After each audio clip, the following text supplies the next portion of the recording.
आने वाले 2024 में ये संपूर्ण पिछड़ा अति पिछड़ा वर्ग श्री अखिलेश यादव जी को बंदर बना करके उत्तर प्रदेश में छोड़ेगा। कई जगह मैं देख रहा हूं कि उनके प्रेम जो बना हुआ है वो सिर्फ यादव से बना हुआ है, कुछ मुसलमानों से बना हुआ है, लेकिन श्री आजम खान साहब से प्रेम नहीं है। जहां 300 करोड़ के सैफई महोत्सव होते थे, 8 साल से एक भी महोत्सव तो नहीं करा पाए। मैनपुरी के यादव, इटावा के यादव और कुछ एटा के यादव, बाकी कहीं के नहीं। गाजीपुर, मऊ, बलिया, आजमगढ़, चंदौली, गोरखपुर, देवरिया, कुशीनगर, महाराजगंज, यहाँ के यादवों के वो नेता नहीं है। क्या कह रहे थे? ये तो ऐसे वोट दे देगा, दारू मुर्गा पैसा, अब इस बार मिल जाएगा वोट।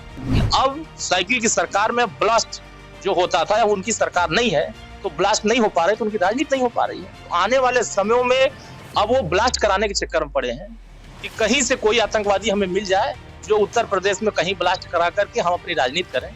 नेपाल विमान हादसा एक बहुत बड़ी दुर्घटना हो गई, जिसमें जो है 5 भारतीय भी शामिल थे और गाजीपुर के 4 लोग भी, 4 नवयुवक भी इस हादसे में अपनी जान गंवाई।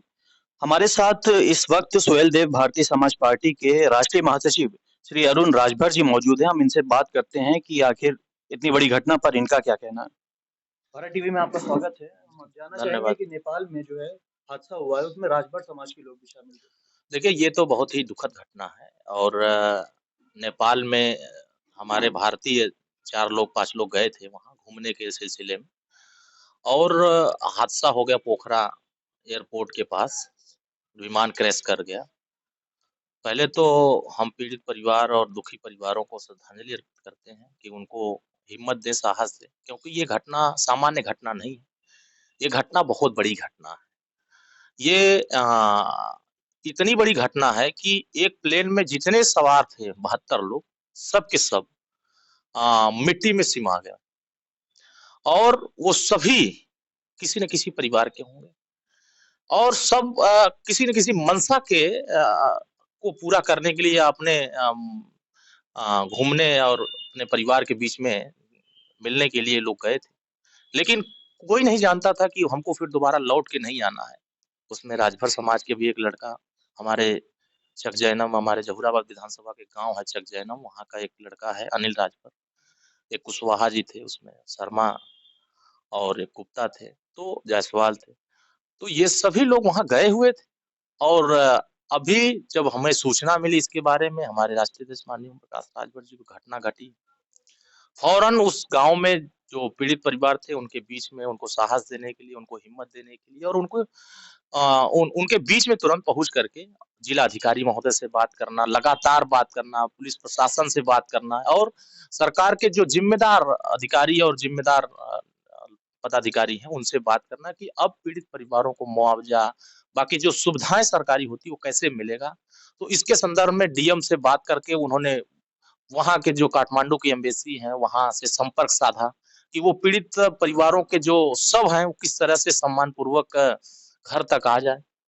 लगातार बातचीत का क्रम अभी भी चल रहा है, परिवार के लोग गए भी हैं, वहां से लाने का प्रयास हो रहा है। लाश वहां से मृतक परिवारों के आ जाएंगे, फिर से हमारे नेता जिम्मेदार लोग वहां जाकर के उनके बीच में उनको साहस देने का काम करेंगे। लेकिन हमने एक उम्मीद जगाया, देखा मैंने कि जितने बड़े बड़े राजनेता हैं या जो पिछड़े दलित राजनीति करते हैं, इस समाज के हर वर्गों का सम्मान होना चाहिए, सबके बीच में सुख दुख में शामिल होना चाहिए। लेकिन मैंने हमारे नेता माननीय ओम प्रकाश राजभर जी फौरन उस जगह पर गए। 7 विधायक हैं गाजीपुर जिले के, 7 विधायक में एक विधायक जिले का आया, बाकी सभी विधायक नदारद रहे। ठीक है, जिले के प्रतिनिधि हैं, वो जाए न जाए, लेकिन एक बड़ा जिम्मेदार उत्तर प्रदेश के विपक्ष के बड़े नेता हैं श्री अखिलेश यादव। यादव समाज का कोई व्यक्ति मरता है या कोई घटना होती है तो उनके परिवार में वो पहले से चले जाते हैं, चाहे वो गाजीपुर की घटना ये आजमगढ़ के रमाकांत यादव हो, शराब तस्करी में पकड़े गए, जेल चले गए, उनसे मिलने जेल में चले गए। अच्छा काम तो किए नहीं थे, समाज का नुकसान करके जेल में गए थे। जौनपुर में यादव जी की तिरही में वो गए थे, एक गए थे यहाँ यादव जी का डेथ हुआ था, यहाँ कानपुर में गए थे। कई जगह मैं देख रहा हूं कि उनके प्रेम जो बना हुआ है वो सिर्फ यादव से बना हुआ है, कुछ मुसलमानों से बना हुआ है, लेकिन श्री आजम खान साहब से प्रेम नहीं है। वो जेल में थे 2 साल तक, उनसे मिलने नहीं गए। बड़े नेता कहे जाते हैं मुसलमानों के, उनके साथ अन्याय होता रहा, घर से निकले नहीं। तो मैंने एक ट्वीट किया कि माननीय ओम प्रकाश राजभर जी, अगर हमारे भारतीय नागरिक नेपाल में अगर दुखित घटना हुआ है, तो वहां जाकर के उनके परिवारों को साहस दे रहे हैं, तो श्री अखिलेश यादव जी को भी उनके परिवार के बीच में जाना चाहिए। वहां इस बात से वो नहीं जाएंगे क्योंकि उनकी जाति के वहां नहीं कोई शहीद हुआ है, मरा कोई नहीं है, इसलिए वो नहीं जाएंगे। मुझे ऐसा अंदेशा है कि वो नहीं जाएंगे। लेकिन हमारे नेता और हमारी पूरी पार्टी उस पूरे परिवार के साथ खड़ी है, उनके दुख के साथ खड़ी है, और उनके हर एक काम के लिए हमारी पार्टी खड़ी है, और वहां उनके साथ बराबर हम अनवरत बने हुए हैं, और उसी अभियान में हम लोग अपना काम भी कर रहे हैं।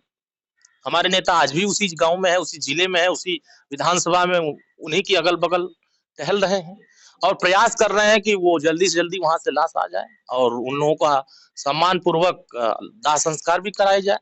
प्रयास तो हम लोगों का यही चल रहा है। लेकिन जो एक जाति को जोड़ करके जो सभी जातियों को गुमराह करने का काम करते हैं श्री अखिलेश यादव जी, अब उनको भी सोचना चाहिए कि इस हिंदुस्तान के 5 लोग अगर घटना में दुखी निधन हुआ है, तो ऐसे परिवारों के बीच में उनको जाना चाहिए और उनको भी एक ताकत देनी चाहिए। लेकिन वो नहीं जा रहे हैं। स्पष्ट है, यादव जी लोगों से ज्यादा प्रेम है, बाकी लोगों से उनका नफरत है, दुश्मनी है। तो यही है, आने वाले समयों में इसी तरीके से इनका रवैया रहेगा, इसी तरह से ये सोचेंगे अपनी जाति के बारे में, तो बाकी जाते इनके साथ तो मुझे नहीं लगता है कि कोई खड़ा होगा। इनसे ऐसे ही आने वाले समयों तक भी इनसे नफरत करेंगे। इनके व्यवहार, इनके आचरण से जो जाति छीन छीन करके ये जाते हैं, तो अब वो भी लोग जो परिवार है, पीड़ित परिवार है, दुखी परिवार है, वो भी अब विचार कर रहा है कि हमारे दुख के घड़ी में कौन कौन नेता शामिल हुआ और कौन नेता हमारे दुख में शामिल नहीं हुआ। मतलब कुल मिला के आपका सीधा कहना है कि अखिलेश यादव जी सिर्फ यादवों के नेता है, संपूर्ण पिछड़ी जातियों के नेता नहीं है। अरे वो भी कहाँ के, मैनपुरी के यादव, इटावा के यादव और कुछ एटा के यादव, बाकी कहीं के नहीं। गाजीपुर, मऊ, बलिया, आजमगढ़, चंदौली, गोरखपुर, देवरिया, कुशीनगर, महाराजगंज, यहाँ के यादवों के वो नेता नहीं है। वो सिर्फ इटावा, एटा, मैनपुरी, उसी 3-4 जिलों के नेता ये बन करके रहना चाहते हैं। अभी कहा नहीं, मैनपुरी चुनाव जीतने के बाद कहा मैनपुरी मॉडल, गुजरात मॉडल का तुलना मैनपुरी मॉडल से कर रहे थे।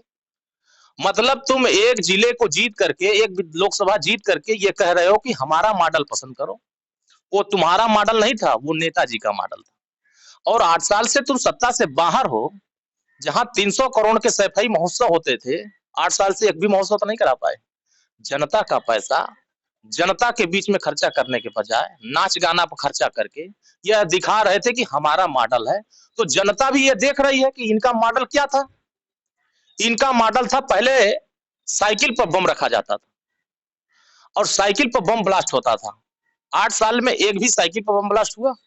इसीलिए उनको तकलीफ है कि जो मैं मुसलमानों को डरा करके जो बम ब्लास्ट करवाता था और बीजेपी से नफरत कराता था, मुझे उस वोट मिलता था, पिछड़े दलित दहशत में हमको वोट देते थे। अब तो वो काम नहीं हो पा रहा है, गुंडागर्दी नहीं हो पा रही है, बम ब्लास्ट नहीं हो पा रहा है, आतंकवादियों को संरक्षण नहीं मिल पा रही है, चोर लुटेरे हमारे साथ खड़े नहीं हो रहे हैं, गुंडे बदमाश हमारे साथ खड़े नहीं हो रहे हैं। तो अब वो कहाँ है? सरकार का एक पॉलिसी है, गुंडे बदमाश जेल में है या प्रदेश छोड़ के बाहर है।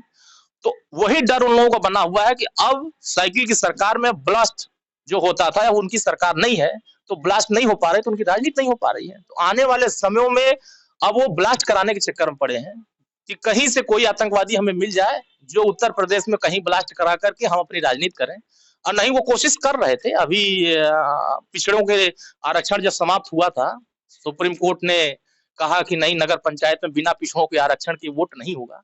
ये गए थे सुप्रीम कोर्ट स्टे लेने के लिए कि नहीं नहीं, जो हाई कोर्ट ने कहा है, हाई कोर्ट के आदेश को ही पालन कराना है कि बिना आरक्षण के चुनाव हो जाए। बड़ी सातिराना तरीके से एक छोटे वर्ग के, पिछड़े वर्ग के, एक छोटे अति पिछड़े वर्ग के एक नेता को वहां भेजा और जाके कहा कि तुम स्टे लेने के लिए दाखिल कर दो, ताकि सुप्रीम कोर्ट फैसला दे कि जो हाई कोर्ट ने आदेश दिया उसी आदेश का पालन हो।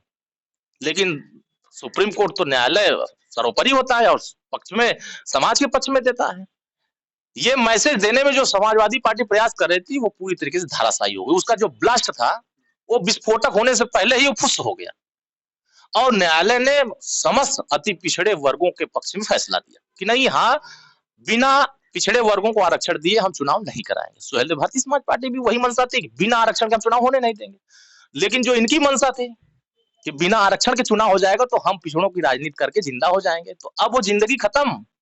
अब यादव की राजनीति करके तू वही रहो, एसी कमरा में बैठे रहो और राजनीति कन्नौज में जाके करो, एटा एटावा मैनपुरी में करो। और अब उत्तर प्रदेश के संपूर्ण पिछड़े वर्ग के लोग ये मन बना चुके हैं कि अब श्री अखिलेश यादव ये हमारे दुश्मन है, ये हमें अधिकार नहीं देना चाहते हैं। हम तो मांग रहे थे अधिकार, न कश्यप को टिकट मांग रहे थे, बंजारा को टिकट मांग रहे थे, नाई को मांग रहे थे, बंजारा को मांग रहे थे, रघुवंशी को मांग रहे थे, देने को तैयार नहीं थे। क्या कह रहे थे कि ये तो ऐसे वोट दे देगा, दारू मुर्गा पैसा। तो अब इस बार मिल जाएगा वोट।